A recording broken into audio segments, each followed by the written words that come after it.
Hello, everyone. We are back. Another episode in the Design Lounge. This is the Hype series. And I know everyone, all the business people, all the owners want to know, how do you scale? How do you go viral? And we're going to be talking about that, but from almost a different perspective. I think I have the perfect guest to talk about that. When you hear her story, their timeline, it is insane how what they've been able to accomplish in such a short time. But for people that don't know you already, Caitlin Maestrini, let people know who you are.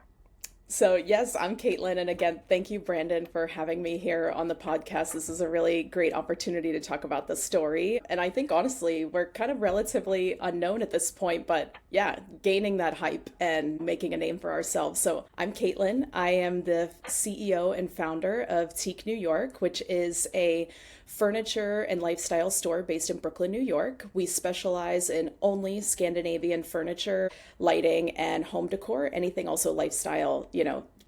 We try to specialize in anything Scandi, but also on the contemporary side, not on the vintage side, even though I kind of started out my vision on the vintage side, which is where the name Teak actually comes from, is because I started collecting teak vintage furniture. And that's kind of how I got into the field, and then really thought about, what are the Scandis doing now? But in terms of, why we're here today is actually because of the Teddy sofa, which has become our viral product. So Yeah. we started selling this now, I guess, almost 2 years ago. It's been in the United States. But Yeah. No. yeah, you found out about it. I did, honestly. And that, you know what? Honestly, that's the best thing about having these conversations. I find out about these brands, these entrepreneurs, these business owners, these thought leaders, and I get introduced sometimes for the first time, and I'm like, oh, and I'm literally like, oh, I need a sofa. I'm in that demographic.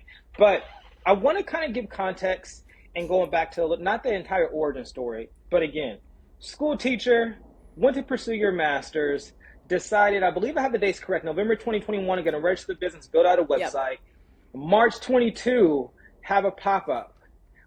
And now we're already here. Again, you touched on Brooklyn. I'm going to talk about the pop-up in LA here a little bit later in the conversation. But when you were planning out this business, Yeah. what were some of the goals and projections? I mean, did you think everything was going to happen this soon, this fast? And if so, we want to know how you did it. Okay, so I actually have the perfect question that somebody asked me the other day. So for, people that are listening in that haven't been to our store, we now currently at this moment have a 4,000 square foot store in Greenpoint, Brooklyn, which Yes. is really our Scandinavian hub. We have a little cafe on site that serves smorgasbord and cardamom buns and coffee. That's my business partner, Leah. She's actually has a little cafe on site. And then, of course, we have furniture, lighting. So it's really the whole Scandinavian experience there. And we're really proud of our store. But of course, 3 years ago, we just had a small 60 square foot pop up in NoHo. 60, 60. Yeah, 60, 60 pop up to 4,000 square Yes. foot storefront. In 3 years. People don't hear that and don't let it go over their heads. But sorry, continue. From 60 to 4,000 in 3 years. Yeah, it's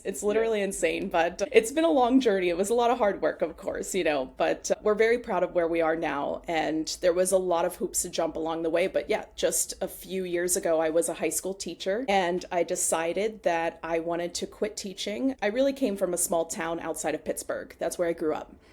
Originally was inspired because I found my college job at Frank Lloyd Wright's Fallingwater House, and that's where I started to get into architecture and interior design, because when you kind of grow up in rural areas, you don't even know what architecture and interior design are. Right. Everyone has this kind of country style. I don't even know where you get your home furnishings, probably just from Walmart is where we bought everything, which is fine. Right. But there's, you don't have a lot of choice in style. So then I decided to quit teaching. I was an art teacher. And then I pursued my master's degree in Sotheby's Institute here at New York. So that kind of got me into the New York realm. Started working a few jobs in design here, and then the pandemic hit.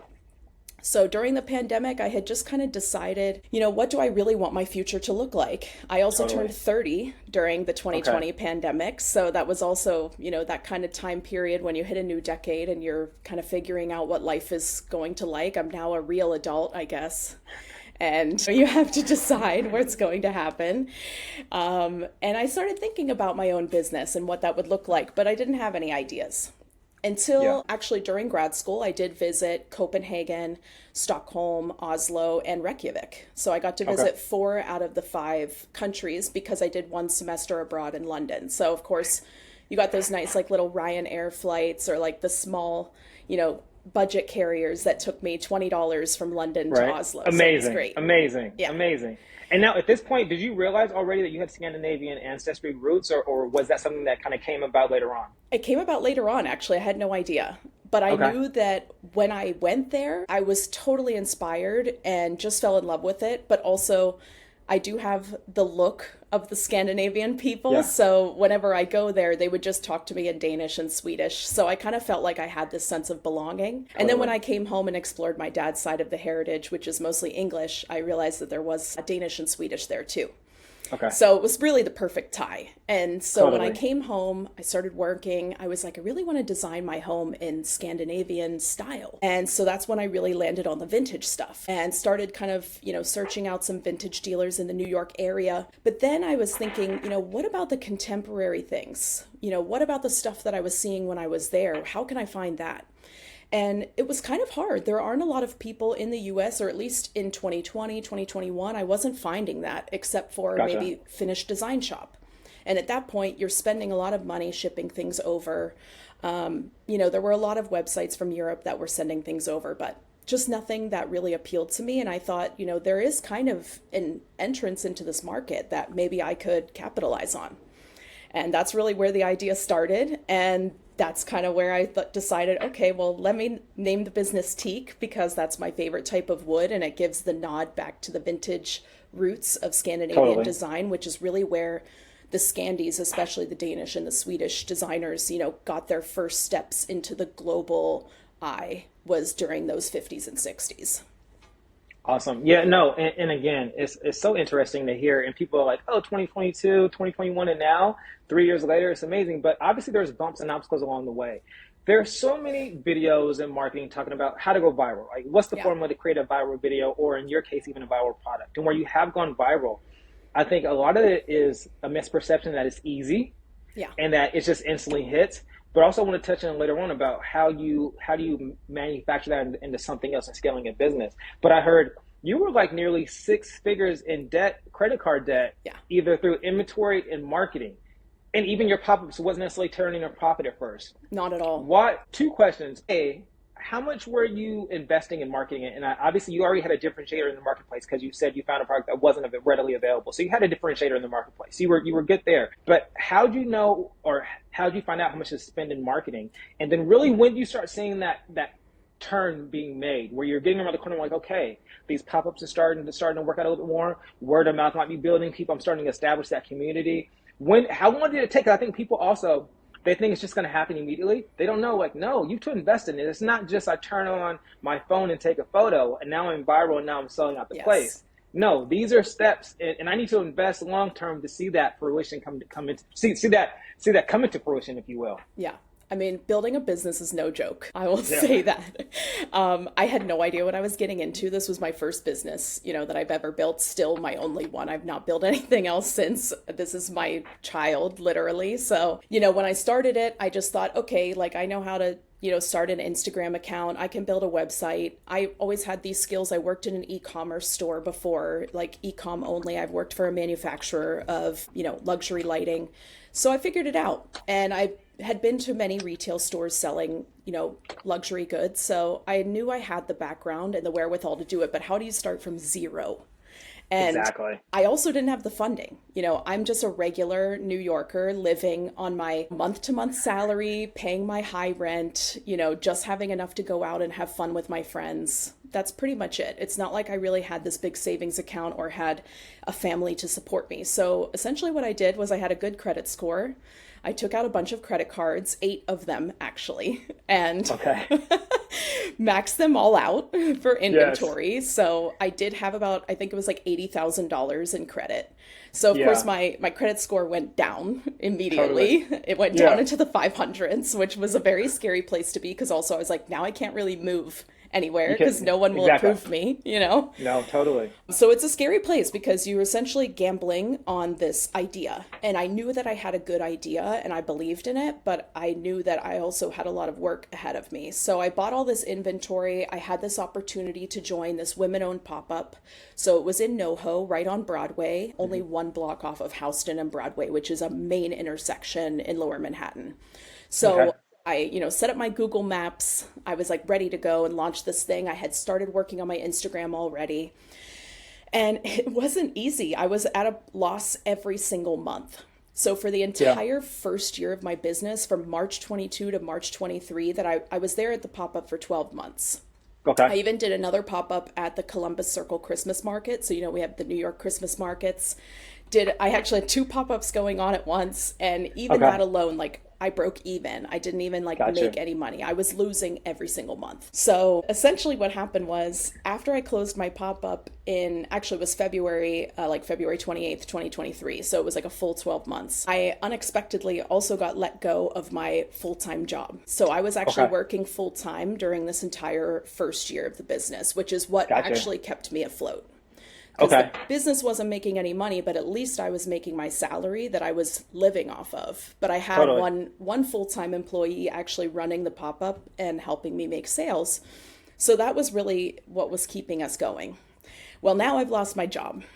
And so March 2023 was really the moment I was like, am I just going to decide to, like, file bankruptcy and just get rid of all Yeah. this debt and inventory, or am I just going to throw every single thing I have at the wall? So March 2023 was basically me laying in bed. Like, I Okay. didn't know what to do. Like, that was like a point of lowness, of devastation, that Yeah. when you have that security blanket taken away from you and you're still $100,000 in debt, I had my inventory in my apartment, like, just Okay. stacked in my living room. Like, what do I Yeah. do with this? I don't even have a space to put it in because I closed the pop-up, but it wasn't making any money. So Wasn't profitable. Yeah. yeah, it was the right decision to close, but now what do I do? So I was simultaneously looking for full-time jobs and job interviewing, and also looking for retail spaces. And I just so happened to find, like, an affordable retail space, which is an anomaly in Brooklyn, for Yeah. $3,000 a month. Okay. And I thought, that was essentially what I was paying for the pop-up, but instead of 60 square feet in Manhattan, I now had 100 square feet in Greenpoint in Okay. Brooklyn. Okay. So I thought, I'm now going to have 10 times the space, and I have Totally. inventory that I can put in here.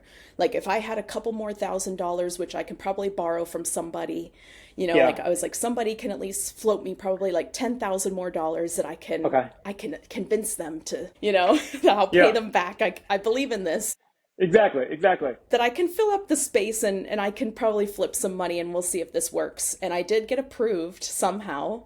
I think it's because they didn't ask me for my bank information. They didn't ask me for any bank statements or anything. I think they probably thought $1,000 a month is nothing. So we Yeah. just trust her. She has a nice looking website. Yeah. Something It can be worked. said. Credibility, right? Yeah, it worked. Yeah. And Yeah. I ended up being at that location, which was 42 West Street, for over a year. And then during that time is when we found the Teddy. Yes. Yeah. Speaking of that, so the Teddy launches June 2023, I believe, if I'm not Yes, it did. mistaken. Was that an instant hit? Did Yes. that happen overnight? Like, you were able to get it here. I know you have a collaboration. A partner was able to get it here, and did it just instantly take off? Yes. So that was really the moment that my life changed Totally. completely. Okay. Yes. Yeah. Because, as you can see, in March of 23, I was like, I had no idea which way was up at that moment. Yeah. And then, in April, I found this place. In May, I was opening the store. June, the store is open. And then I get the Teddy. I got the first Teddy. I actually started working with the founders of Omhu, which is Jonas and Frederick. So they're the, owners of the Teddy sofa. They were actually vintage dealers. So kind of similar to my story as well. And they had a vintage Teddy. So the Teddy is actually from the 1970s. It's a 70s design. And it was something that there was no authorship for. So it was just a design that people would make if they had some extra materials. There were even some big name brands like Decide that would design these pieces if they had leftover leather. Some of them would be like patchwork designs. And if you just had like two squares at the bottom and then some cushions on top, they would just produce them, and, people would make them all the time. And then that kind of fell out of use after the 70s, and no more Yeah. conversation pit styles. And so Jonas and Frederick had actually come upon one during their vintage dealing days, and they just realized on Instagram they had a lot of comments and a lot of, interest, and they thought to themselves, well, maybe if we start making these, this could be something. But Okay. of course, you just never know what Exactly. is going to resonate. So Yeah. that's where it started for them. They started manufacturing them, and now, of course, they have like, there's a whole warehouse, there's a whole production process. There's now sea freight containers going across the ocean coming to the United States. Now it's an entire, almost a 2-year partnership that I've had with Omhu and Jonas and Frederick. But for us, and I know you're going to ask me, I originally found this on Instagram. Okay. Yeah. So that's No, how why we discovered it. which is amazing. And again, like I said, people want to know how to go viral, right? Whether it's Yeah. finding a product, whether it's producing a video. You've had viral videos. I've seen videos in the Yeah. hundreds of thousands, several hundred of thousand, 700,000 of views on multiple platforms. But what people don't know is once you get that, right? Once you find that lightning in a bottle, how do you actually structure it? How did your business change, or how did you adapt your Yeah. business once you're like, okay, I have something here? You know what I Yes. mean? Maybe, this again, you were over a year into the business. Yep. March looking like you didn't know if you were going to keep going or close down Yep. shop. You get a hold of something that is still within your brand alignment. Obviously, that retro furniture vibe and fitting it took off. How did your business shift? How did your mindset or perspective shift when you're like, I have something, I'm going to ride this wave, but also scale outside of this? Yeah. I mean, it was really the perfect fit because, of course, it's from Denmark and it was, fit right into the ethos. We were also moving more into furniture because I had now 600 square feet instead of 60. So Yeah. it was great. And we were moving into looking for that perfect sofa. And that's essentially how we found Omhu, was speaking that Danish sofa into existence and Instagram delivering. And we Yeah. saw the sofa and just decided like to reach out and say, hey, would you be interested in retailing? And I do curate every single item that comes through Teak stores. I see everything typically in person. I will, see a sample or at least go over to Denmark and Sweden before I bring something on. So that's very important to the brand, that our craftsmanship is there, that the quality is there before I sell something to my customer. I never sell something that I don't believe in. And I think that's extremely important. But I'm also a big believer in brick and mortar, which is something that not a lot of, business people believe in anymore. A lot of people are there just to be e-commerce and to make those clicks and make that money and move on. Whereas I want to build those genuine relationships with my customers by being there in person. So I think that also separates Teak a little bit from other vendors. Yeah. But that, I think, contributes to the virality in a way because there are real people coming to my store and Totally. actually vouching for the product as well. So you have people coming, feeling it, and then they're going back and posting, and then they're going back and commenting and saying, yes, actually, I bought this and I love it. So we're getting, those genuine interactions. We're getting those followers that stay with us. And of course, then I hire a marketing team. I have to, of course, hire, customer service team. We went from being a 3-person company to now, at this moment in time, we're a 14-person company, which is amazing. I also got to hire, one of my best friends as my director of marketing, who I took from a previous company that I worked for. So I knew that she had, the brand awareness and the marketing skills to make Teak into what it is now. And we have to work with influencers. We have to get out there, put the brand in the best position, but you have to know what you're doing. And that's the thing, like when you get that virality, you can't essentially squander the position that you have. Like Totally. just because you have one viral video, that will go away immediately. It You will, have especially to with continue. you have to continue. You have to, and the algorithms are always changing. So what is Yes. viral of yesteryear being 3 weeks ago, is not necessarily going to be the same formula for being viral today. And I think that's what's so amazing about what you guys do, is how you've been able to not only capture it but adapt and create something that's ongoing.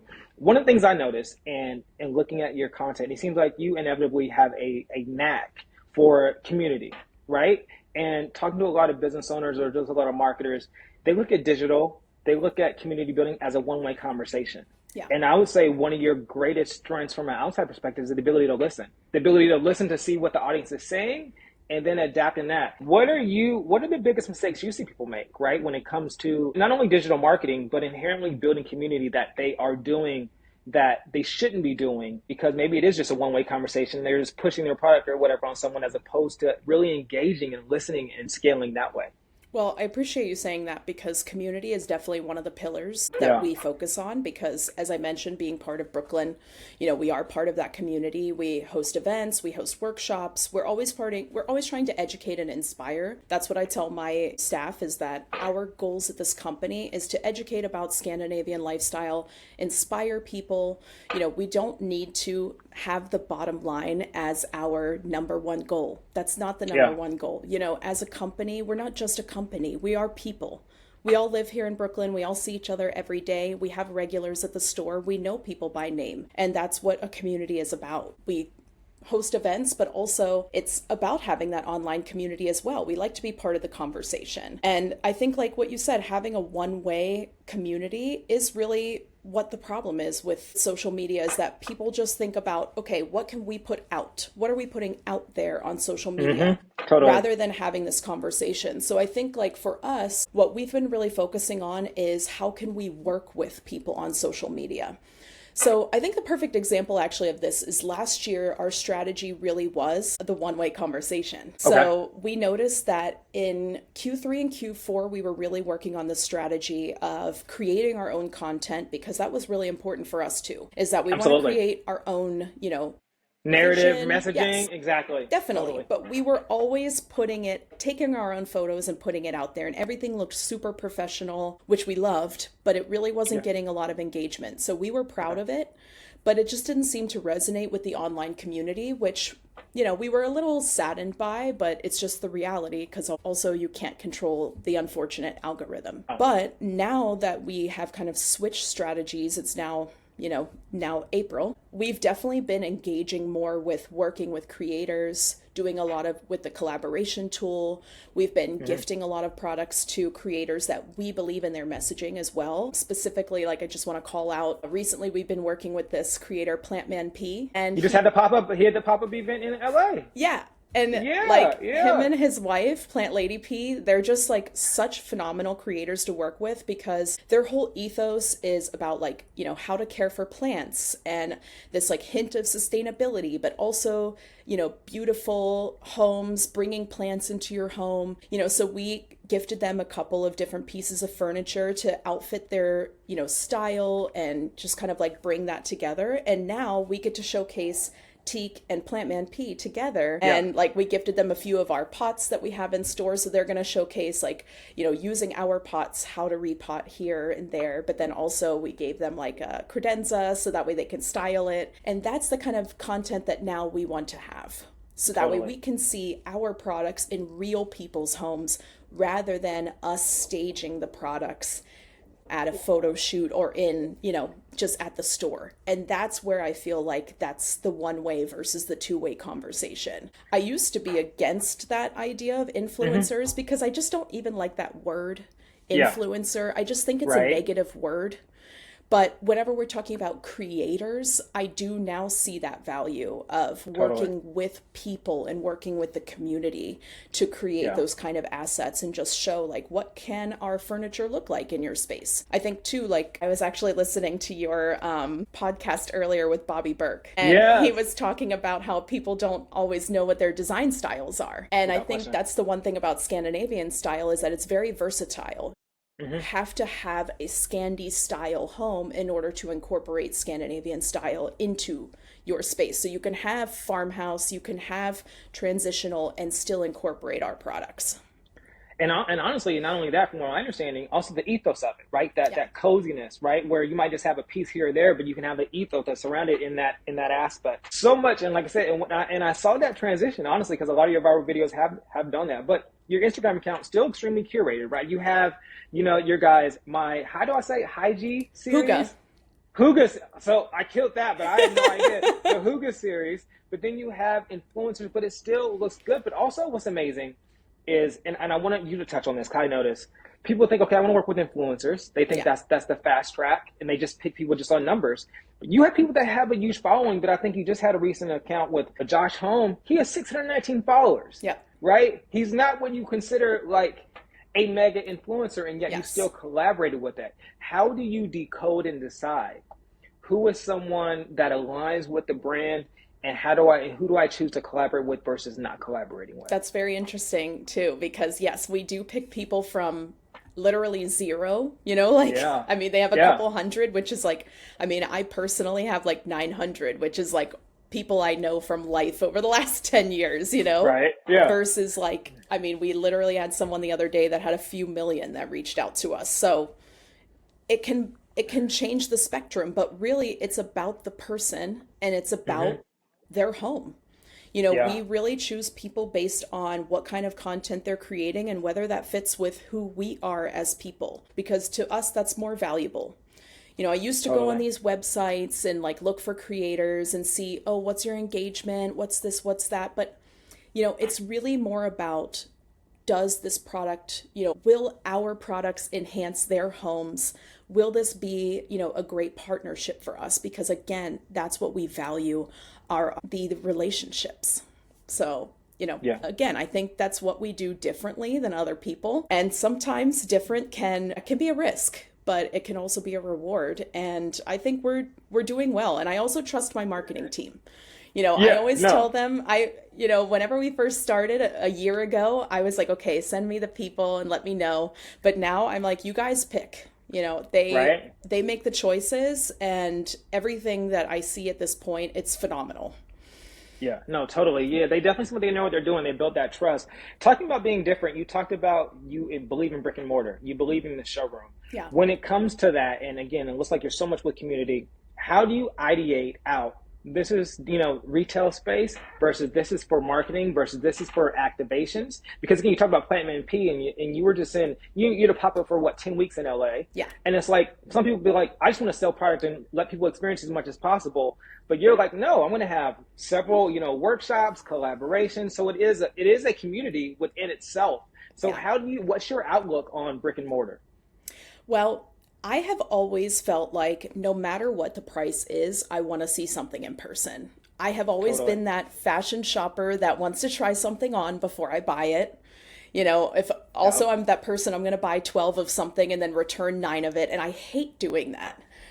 So, Okay, so before you, I just want to experience. So I experienced this because we talked about before we came on. I'm from the Northwest. yeah, At one point, I was an image consultant, right? And so the issue with living in Portland is that there was no boutiques that matched the aesthetic I wanted to have, yeah, right? They just it wasn't readily available, so I had to buy online, figure it out.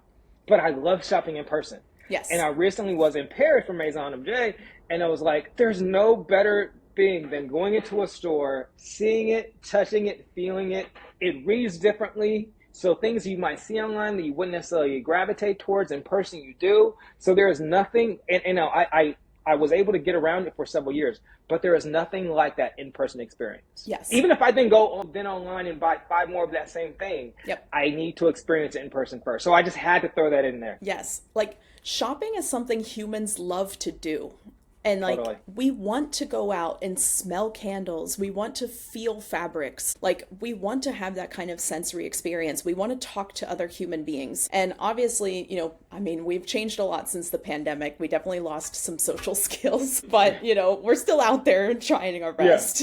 But I just always felt like creating, again, that hygge, that like cozy experience. Like now we can offer you, a cinnamon bun and a coffee, come and hang out, enjoy some music, sit on the sofa, chat with our sales associates. You don't even have to buy anything. We just want you to Right. come in and enjoy our space. Maybe you'll learn something. Maybe you'll see something new that inspires you. Or maybe you'll come to our workshop and learn about how candles are made. Or maybe we like to also have like panel discussions. We recently had one with the managing director of Artec, which is a Finnish company that's been around since the 90s. And we were talking about like sustainability in Finland. And where would you ever hear about that kind of talk? So, Right. that's the kind of stuff that we like to have. And again, building the community is just important. So that's what I think brick and mortars also don't have. If you go into a chain store, you go into a big box store, like they aren't going to have these type of events either. They aren't alive. There's no pulse within it. You know No. what I mean? It is literally just a cold, four walls and product. And they don't, Yes. and there's not an actual energy. It's lacking the enthusiasm and the people. And essentially, it comes down to community. They Yep. don't have a community. It's just literally trying to sell product. Yep.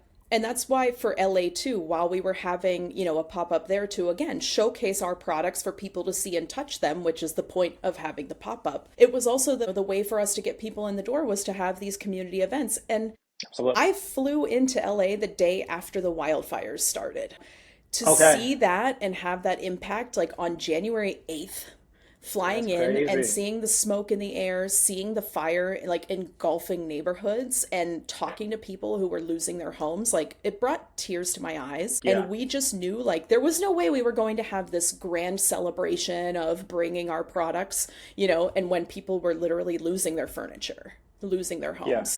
So we Right. decided, we're going to have a donation center. So we were collecting goods, we were collecting money. We donated 10% of our sales proceeds the entire length of the pop-up, to two different organizations, to the Best Friends Animal Society, and then also one of the architectural foundations in LA. So Awesome. community is super important to us, even though Teak New York is not part of the LA community. Even though we were only there for 10 weeks, we wanted to make Hmm. sure that we left a good impact and we didn't just go there to make money and leave. And then of course Totally. working with the LA community and having like Plant Man P, he did a repotting workshop, which was just so much fun because then we got to learn about plants and Totally. just to have some opportunity to bring people over. We had an event also with Haymat, which is one of our Norwegian brands that does industrial but designed doormats, which are like you can throw them in the machine, the washing machine, and they don't fall apart like regular doormats do. So, things like that. We like to just collaborate with our brands and talk about it. Love that. Well, it's obviously you guys are doing something right. The marketing team's doing something right. You guys are doing something right. What is next? Is there going to be more pop-ups? Is there going to be more expansion? I know. I think the Teddy, you're going to have some exclusive colorways this year. It started with like 21, some more. They're going to be special colors, and then maybe some ones that are going to, stay within the design. So, Yeah. what is next for you guys? Well, for the Teddy, we are going to have some new products this year. We've already launched the Teddy armchair, which we're super excited about just because it's going to add a little extra to the Teddy family. But Totally. also, I can say this now because it's already April, but we're going to have the Teddy Plus, which is going to turn the two-seater Teddy into a three-seater Teddy. Okay. People have been asking for that as well because some people want a little longer of a couch, so that's exciting. Another add-on to the Teddy family. We've been Yes. pushing Omhu for some more colors, so we've definitely been, giving them some ideas for some new colors, maybe some more like purples, blues, and reds. That's kind Yeah. of in our wheelhouse. We love jewel tones, so Yeah. maybe some like That what do you sapphire call it? ruby. That dopamine decor? Is that what you're Oh calling it? Is that what yeah, you guys? Yeah, yeah, yeah, yeah, yeah. that is trendy now, dopamine decor for sure. Yeah.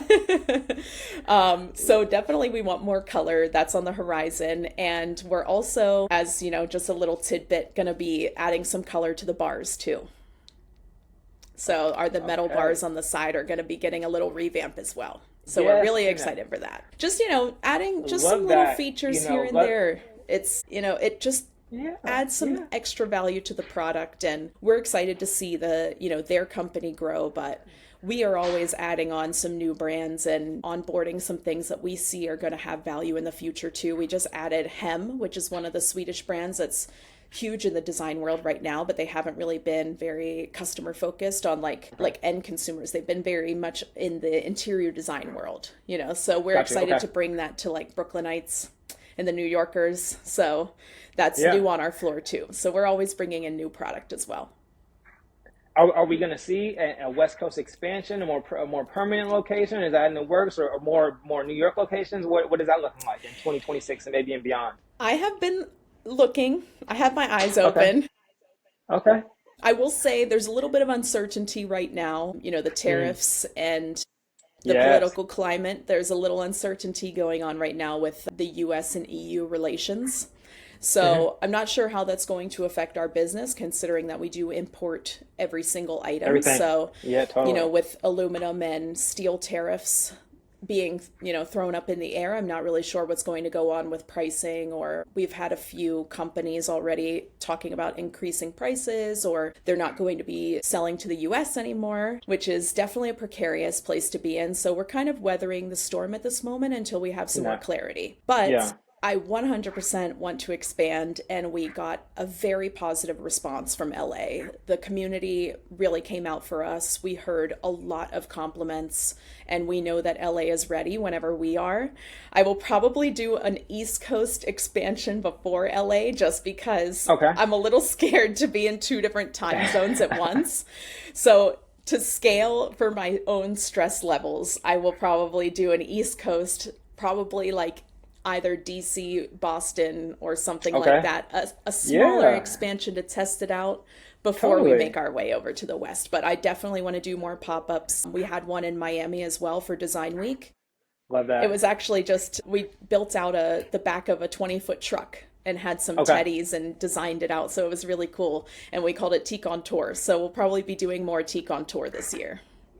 Love that. Well, Yeah. I can't wait to see it. I'm happy that I was introduced. And like I said, the one thing about the furniture is that even though it is an investment, whether tariffs or not, hopefully that doesn't, change that much. But they're such an investment, right? They're passed down generation to generation. And so, and just the versatility within it, how you can scale it and grow it. So I'm excited to see what you guys do. Thank I'll you. definitely pay more attention to your social. Like I said, seeing the series, seeing the activations. And yeah, it's just been great having you. And like I said, a lot of people I think they can claim a lot of what you've done in a short amount of time, Yes. but principles that they can hopefully implement and follow in your footsteps. So thank you so much for sharing. Thank you, Brandon. I appreciate you having me on today. It's very exciting. No, this has been a great conversation. I love when they make my job easy. So I Good. appreciate you. Everyone follow, and then yeah, we'll just be in touch. All right. Thank you.